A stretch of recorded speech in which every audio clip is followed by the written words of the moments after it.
Mirë se u kthyer në program.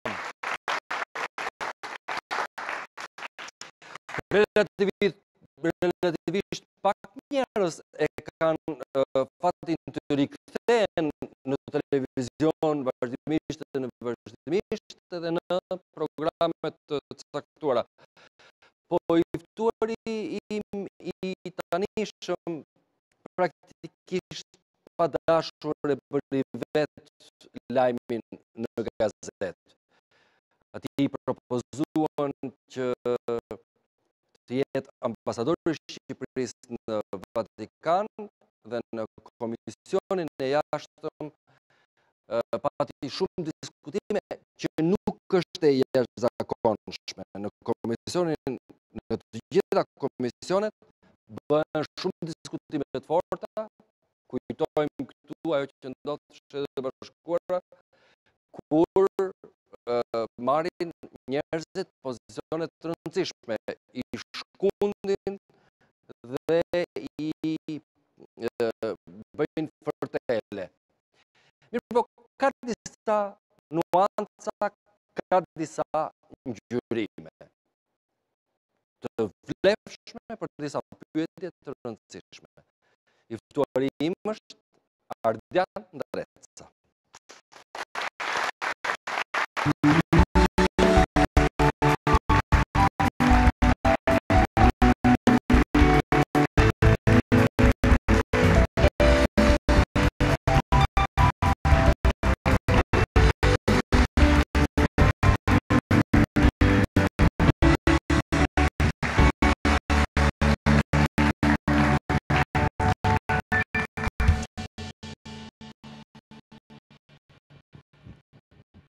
Ti në fakt ke prirje koncepte, ndjeshmëri, vetëdije politikisht të djathtë personalisht, po? Ndoshta nuk do të ishte shumë e saktë të them djathtë në nivelin liberal nga bindjet politike. Sigurisht nuk jam i majt i thekun, por nuk e njehi veten edhe me këtë djathtë që kemi në Shqipëri.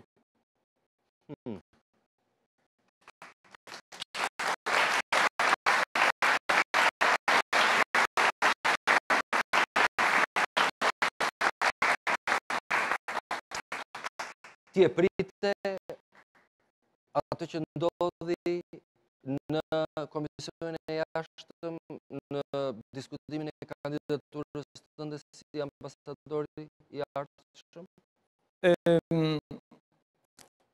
Në komision, po, priset diçka të tillë se dihet se as Islami dhe as Bumshi nuk do të diskutonin për tezat e mia filozofike. Po, unë jam nga profesioni, jam filozof, por do të merreshim me një gjë prej publicistikës që kam shkruar në këto vite, vazhdimisht në shtypin shqiptar. Bën një dallim midis performancës të zotit Bumçi dhe performancës së zotit Islami në komision, Ardian? Si t'ju them, t'ju përgjigjem në mënyrë diplomatike apo në mënyrë direkte, si dëshironi? Unë kam gjithmonë preferencë për mënyrën direkte. Janë dy faqet e medaljes së paraqikut. Okej. Që në shojnë tonet, po pak a shumë substancë është ajo. Për shembull, mendoni ju o keni menduar atë çast që zotit Islamit i kishin thënë, pra i kishin instruktuar që t'ju, nëse do mund të përdorim shprehjen, sulmonte juve në komision. besoja që pa tjetër këta personat që instruktojnë vazhdimisht dhe edhe në rastin tim duke ditë edhe simpatit, antipatit që establishmenti i kaluar politik kishte hapur asnjë me e pritja duke patur parasysh antipatitë e theksuara të hapura që ju keni pas dhe në publicistik për establishmentin e shkuar politik, pra Partinë Demokratike në pushtet. A nuk në fakt duhet të prisnit ju që ata t'ju sulmonin në komision? Do të thoja këtë gjë. Unë kam qenë vazhdimisht kritik ndaj politikës shqiptare, jo vetëm ndaj establishmentit shumë PD-s, po thonë për mira shkurt, por edhe ndaj PS-s së Fatos Nanos. Është kretë regullat të dokumentohet kushtdojnë. Dhe nështë në këtë sens PS-ja ose po të thema më mirë kryeministi nuk do të më kishte propozu të pas parasysh se kam qenë kritik edhe ndaj tij. Por jo, mendoj se unë e ndaj rolin e publicistit, sidomos intelektualit, i cili e ka për detyrë që të jetë në shoqëri kritik dhe të mos jetë shërbëtor i atyre që janë në pushtet, të jetë kritik në gjitha senset. Duhet ta elaboroj me ty Ardian këtë një tezë po thuaj le të themi filozofike, e cila na ka marrë shumë kohë për ta diskutuar. Jo vetëm ti, por ka shumë njerëz në Shqipëria në filozofi, në publicistik, në shkencat eksakte, në aktivitetet të tjera jetësore, që janë kundër gjithë establishmenteve politike.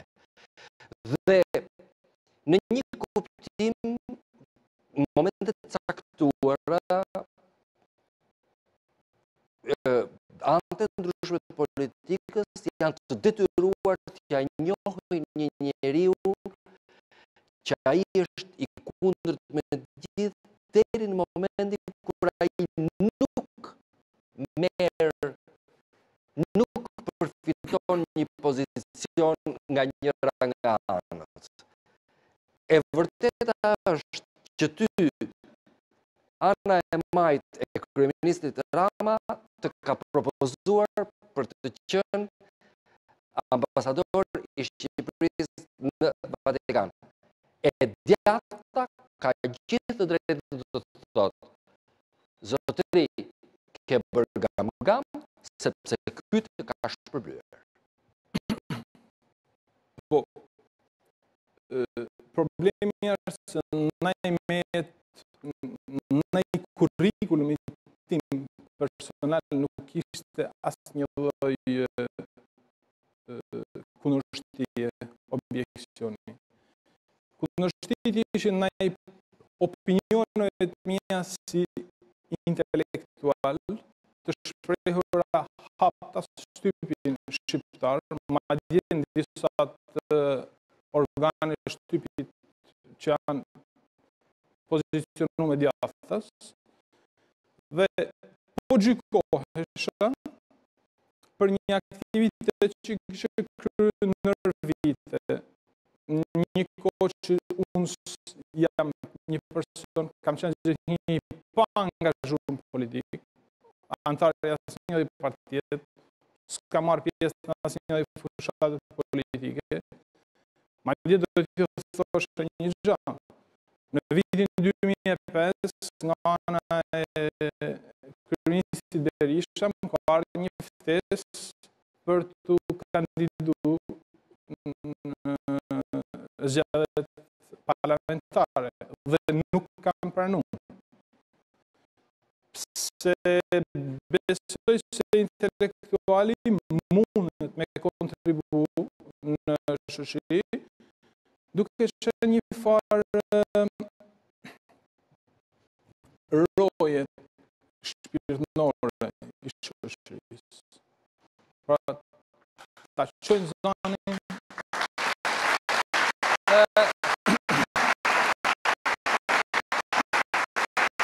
e cila do të duhet të paguaj një kost. Po, e kam paguar atë kostën, ndoshta ky është rasti i zgjani këtu në fol, po për atë sa kanë pas në dorë e kanë bërë me shumë dashuri. Shko, unë personalisht mendoj që si njeri, presidenti i Republikës së Shqipërisë, nishani është një burr shumë i mirë. Si me thënë, është një burr i mirë, nga pikpamja njerëzore. Po ti gjykoj pozicionet, pastaj me siguri mund të thënë shumë, jo vetëm për të, po për shumë të tjerë, ka kundërshtrime të ndryshme, ne jemi një shoqëri shumë aktive dhe natyrisht i shohim gjërat, kundërshtrime të ndryshme me të drejtë. Por le të themi një lloj goditje që Zoti Islami ka vendosur të t'jap në mënyrë të hapur gjatë të folurës së tij në Komisionin e Jashtëm, ishte për stigmatizimet publicistike që ti ke përdorur në disa shkrime për Presidentin e Republikës, duke e quajtur atë ulok moral, që në fakt në qoftë se do të kishte ndodhur, dhe mua do të më ishte dukur e tepërt. Po ju them se edhe mua do të më ishte dukur e tepërt, nëse kjo do të ishte e vërtetë. Po bëj një parantezë kaq shkurt për me ilustru veprimin politik të Zotit Islami dhe gjykimin e tij, i cili është i pandashëm nga një falsitet i Zotit Islami, një falsitet i qëllimshëm. Në fillimin e shkurtit në Munich u majt një konferencë tradicionale rreth sigurisë. Dhe John Kerry ka mbajtur një fjalim aty, mjaft të rëndësishëm, cilin e kishte lexuar në sitin e Departamentit të Shtetit. Një ditë o dy ditë mas këtij fjalimit, në një të përkohshme shqiptare, Zoti Islami shkruante, titulli ishte i tij, edhe ishte titulli, artikulli ishte i tij, besoj edhe titulli, jepej në ligjërat të drejtë, sikur John Kerry dhe Moore thonë shpëtoni Shqipërinë nga oligarkët, dhe vazhdonte artikulli. po të shkoni të lexoni artikullin e John Kerryt, artikulli i John Kerryt nuk thot në mënyrë absolute shpëtoni Shqipërinë nga oligarkët, po i referohet Ballkanit, i cili siç e dimë është një problem për disa shteteve problematike. Ashtu më tepër që oligarkia nështë zoti Islami mund t'ja kishte shpjegu çështjen e oligarkisë, kolegu i tij i formosum në Shqipërën turke, që ishte i pranishëm. Oligarkia është degenerimi i aristokracisë, pra i binte sikur në Shqipëri kishte një aristokraci degenerume, e cila është një oligarki, pra një pakicë njerëz që marrin pushtetin. Një kohë që e dimë që në Shqipëri vetëm kjo ka shumë defekte pushteti sot, po s'është oligarki në sensin teknik termit, masi ka një koalicion me dy parti mjaft heterogjene, zoti Meta dhe zoti Rama. Kuptoni mas një ditet se ai artikull fatkeqësisht është keq përdor, shkrimi i zotit, fjalimi i zotit Kerry është keq përdor edhe prej disa çështjeve antisemite. Pra, një koincidencë, kuptohet, nuk ka asnjë lloj ndikimi të zotit Islami, s'është kaq i fuqishëm. Por mazëdi zoti Islami kishte marrë dhe paraqitur në komisionin e jashtëm, kishte marrë nga një artikull imi fjalën ulok, në cilës e kam thënë, unë kam një idiosinkrazi, kam një bezdisje si fjalë, nuk është të zgegnisht, në përdor gegnisht edhe në shkrim. Kishte përdor fjalën ulok, të cilën unë ja referoja presidentit Roosevelt dhe çuditërisht e kishte harru, e përdori në sens pozitiv. Ju e dini, presidenti Roosevelt, presidenti i madh që pati guximin e shpall luftën e Gjermanisë, me fitu luftën, me drejtu luftën, me fitu luftën, vonte nga poliomieliti edhe si ishte dohan gjanje deambulimit normal. Pra e përdori për presidentin Roosevelt në sens pozitiv, për të vënë pak cilësitë e këtij shtetari tepër të madh. Kishte marrë zoti Islami këtë fjalë dhe kishte bashku me termin moral që ishte disa paragraf poshtë dhe kishte paraqit, kishte vu bashkë dhe mi atribonte mu sikur unë ja drejtoja Nishanit. Tashti do t'ju them, një personitet që në 3 ditë falsifikon 2 shkrime, John Kerry dhe timin. John Kerry është politik animal, unë s'jam askush në politik.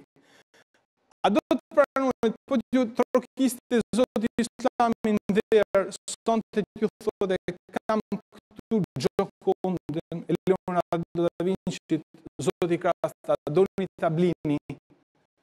A do të mendoni 2 herë para se t'ja blini Gjokondën?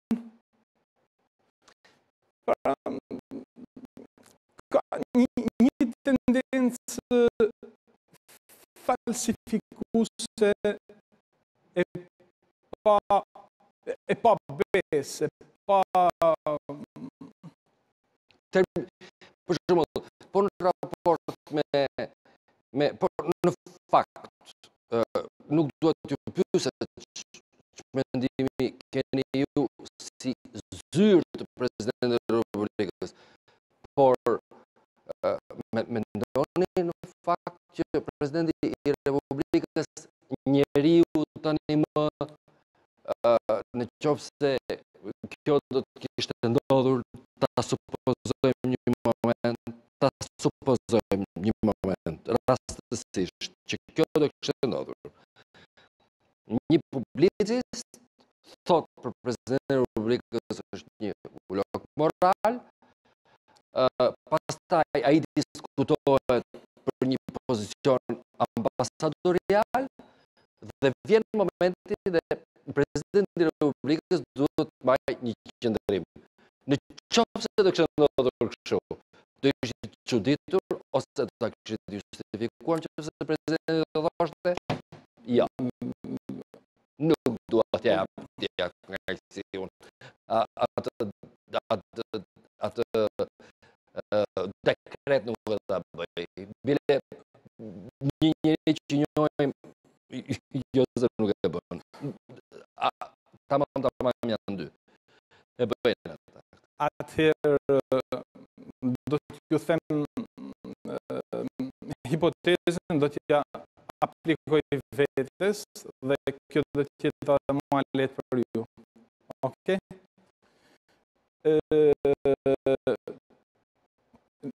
Edhe në rast Presidenti i Republikës nuk e firmos dekretin, stima ime në Presidentit e Republikës nuk do të ulet në asnjë mënyrë.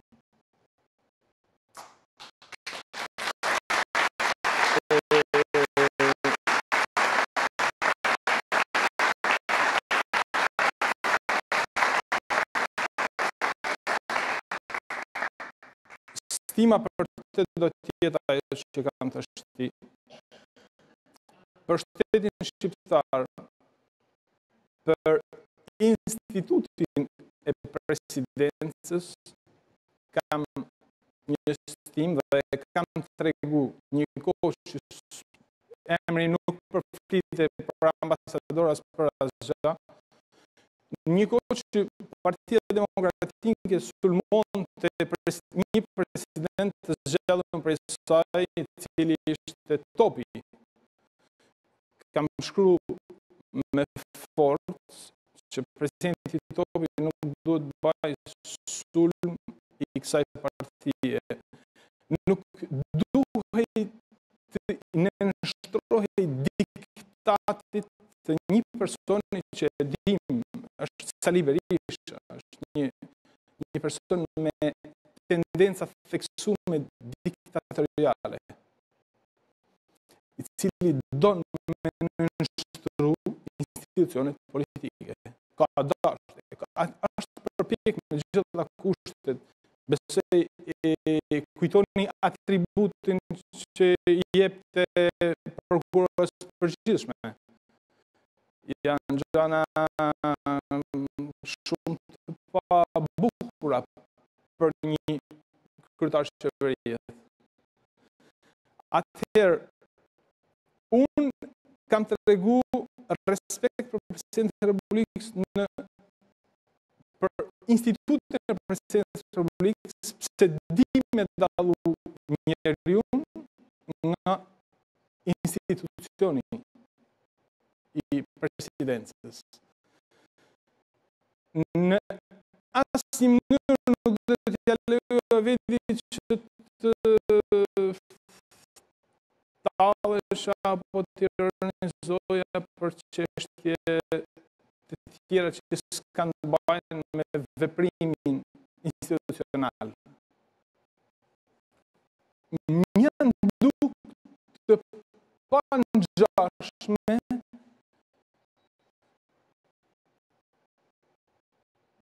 disa veprime të presidentit Nishani dhe aty në komision doli një prej këtyre veprime ishte marrja nga ana e Nishanit si këshilltar të një pjesëtarit familjes mretërore. Ky pjesëtari familjes mretërore me sa di unë, edhe ndoshta gabohem, nuk ka asnjë lloj merite të veçantë fushën politike. Nuk e di se çfarë meritesh mund të ketë ky për me këshillu. Pra, vetmja arsye që shihja unë si qytetar në momentin që kam shkruar atë artikull, mund që të kem gabu, ishte lidhja që ky ishte antari familjes mretërore. Pra, me sa di, pretendoj që të thirrë edhe në Albani. Tashti, unë jam republikan dhe neni i parë i kushtetues thotë se Shqipëria është republikë parlamentare. Duke qenë republikë parlamentare, Shqipëria më duke një gjë e pabesueshme, e pangjashme që kryetari i shtetit dhe ai që përfaqëson unitetin e popullit të këshillohej prej një personi i cili parimisht është në antipodin e Republikës. Monarkia. Kjo më ka çudit. Okej.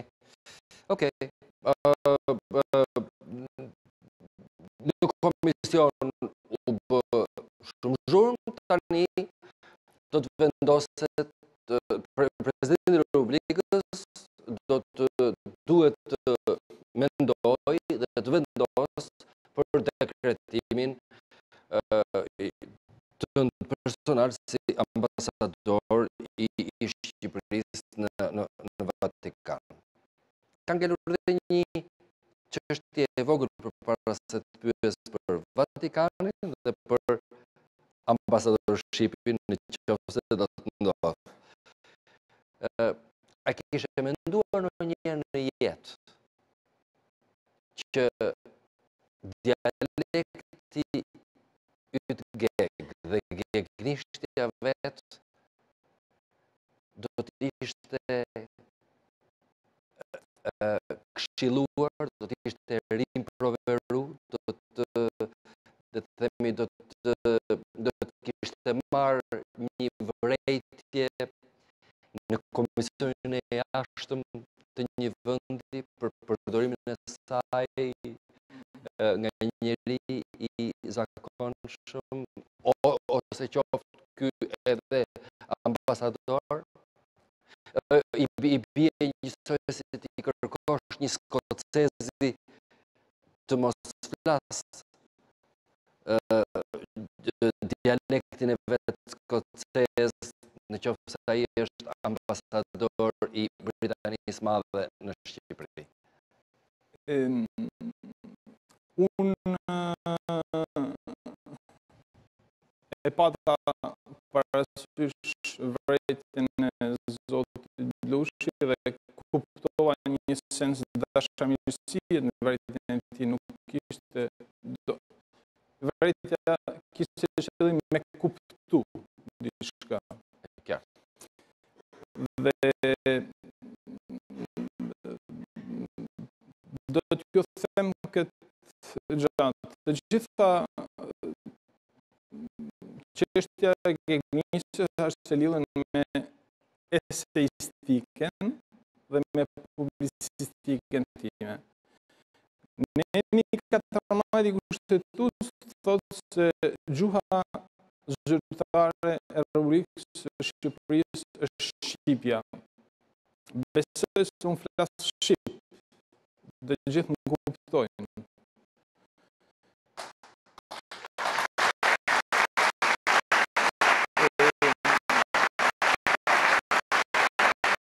Po dhe si do evoluoj kjo për shembull me dokumentacionin zyrtar? Atëherë, nuk është antikushtetuese që unë eseistik edhe në folun të përdori geglishten. Besoj se e përdori relativisht mirë, dikush thotë se e përdori mirë.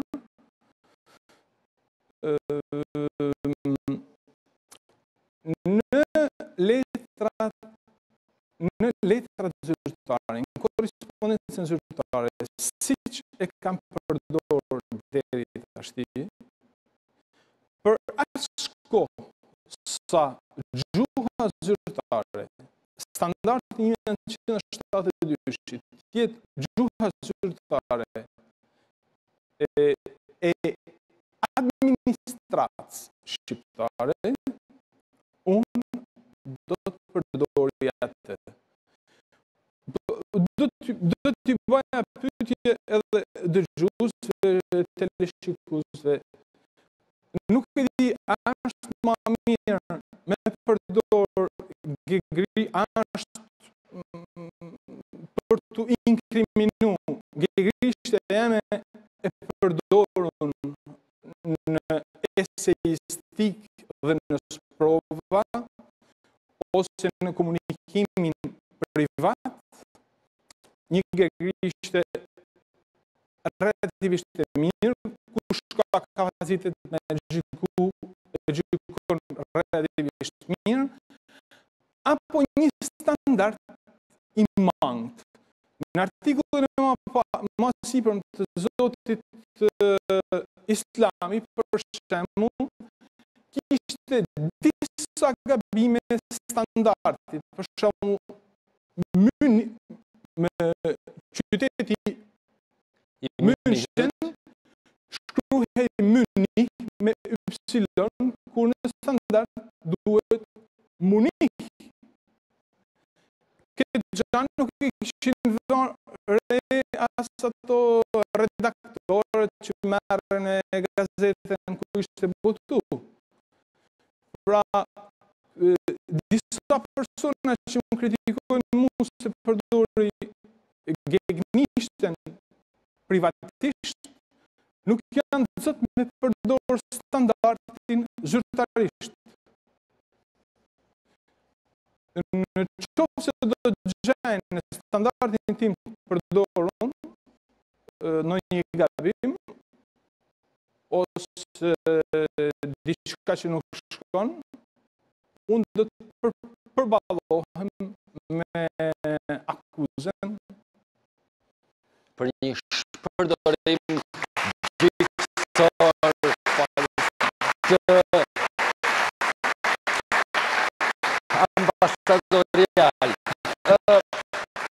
Vim tani tek Vatikani. Ju më keni thënë një herë se Shtetet e Bashkuara të Amerikës në Vatikan historikisht kanë sjellë njerëz shumë të rëndësishëm si ambasador. Po kështu vendet më të rëndësishme të botës atje zgjedhin njerëz jashtëzakonisht potent të rëndësishëm. Ajo që ka ndodhur pastaj në marrëdhënien midis Reaganit dhe Papa Wojtyłës për shkatrimin e komunizmit dhe për marrëdhënien ishte shumë e rëndësishme. Çka më bën të besoj që ambasadori i Shqipërisë në Vatikan është shumë i rëndësishëm. Kështu dhe më tej e sheh apo mendon që ka një lidhje për shkak se ti punon në universitet të afërt dhe themi Vatikani jeton në Itali dhe je shumë i përshtatshëm, si me thënë, për mos me harxhu shteti shqiptar ca lekë ti kursej thot me ardian 300 lejma atje në hallin e vet, duke u marrë me Papa Franceskun e mëtej. Ajo që thot është plotësisht e vërtet, se që në 1700 për shembull Rusia kishte ambasador vetin në Vatikan në fillimin e 1800-s, kishte Wilhelm von Humboldt, një filozof i madh, bashkëbisedues i Kantit në filozofi, ose De Gaulle me njëherë mas luftet të dërgon ambasador në Vatikan filozofin Jacques Maritain. Siç përmendëm më përpara, edhe presidentët amerikanë në gjithë nga vitet 80 deri më sot kanë dërgu njerëz të tyre të afërt. Pse? Vatikani është një shtet prej një gjysmë kilometri katror, asnjë gjysmë, 0,44 kilometri katror. Nuk ka 200 ushtarë dhe një forcë policore gjandarmeri kaq vogël. Është një shtet që ushtrinë e vet e ka diplomatike. Është një shtet që ka autoritet moral dhe e ushtron këtë autoritet moral nëpër marrëdhënieve që ka me shtetet e tjera. Mos harrojmë se në Vatikan janë ka 178 përfaqësi diplomatike, për cilave 80 janë rezidentë në Romë. Dy pyetjet e fundit.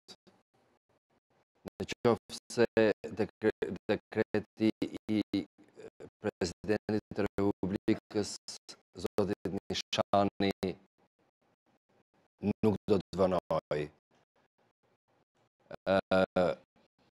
Dhe ai do ta jap pëlqimin presidencial, ti do të ndihesh si peshku në ujë, pra krejtësisht në habitatin tënd në Vatikan, po?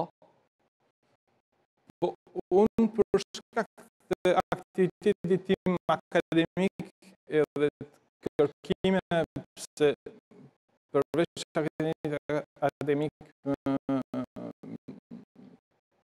në filozofi, drejtoj dhe revistën Hylli Dric dhe në Vatikan, siç dihet, ka një numër të jashtëzakonshëm të madh dokumentesh historike që i përkasin kulturës dhe historisë sonë. Kam pas raporte dhe kam raporte. Do të isha, po, është një ambient cilin e njoh mjaft mirë. Do të gjendesh.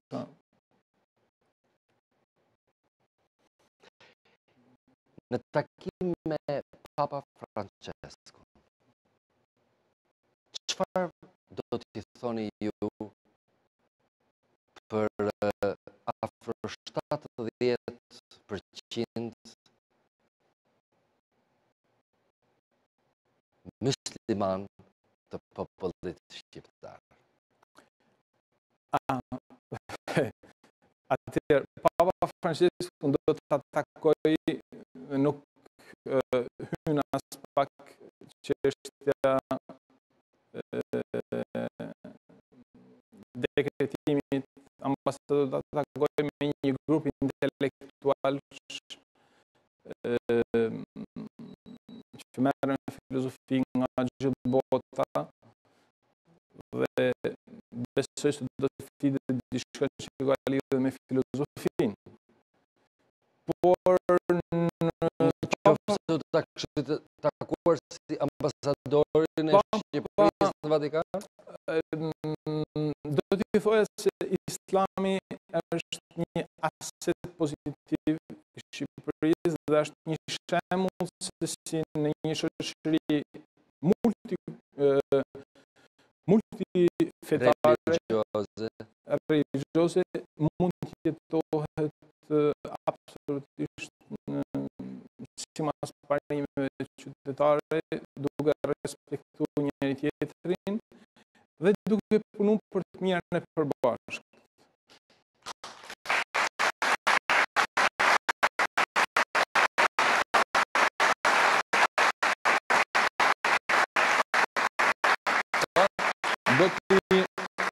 Do t'i thoja jo vetëm Papa Francesku, se Papa Francesku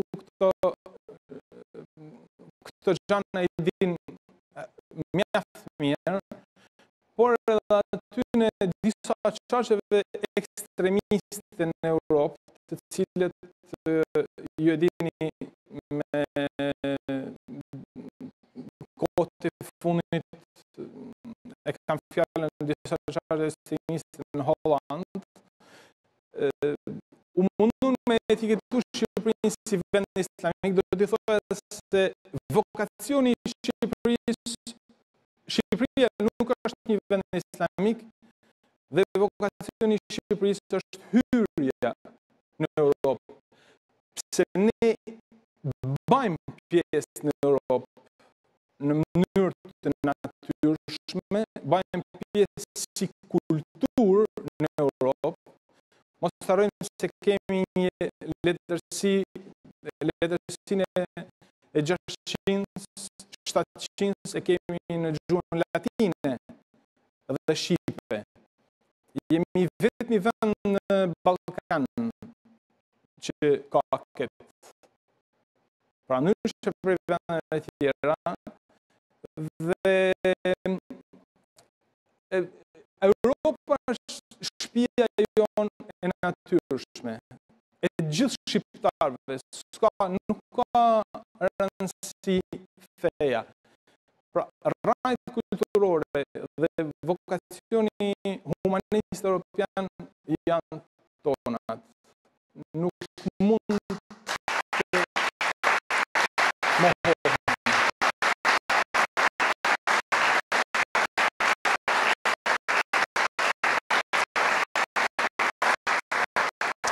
Mundem pa të bërë dhe një provokim të fundit dashamirës gjithsesi.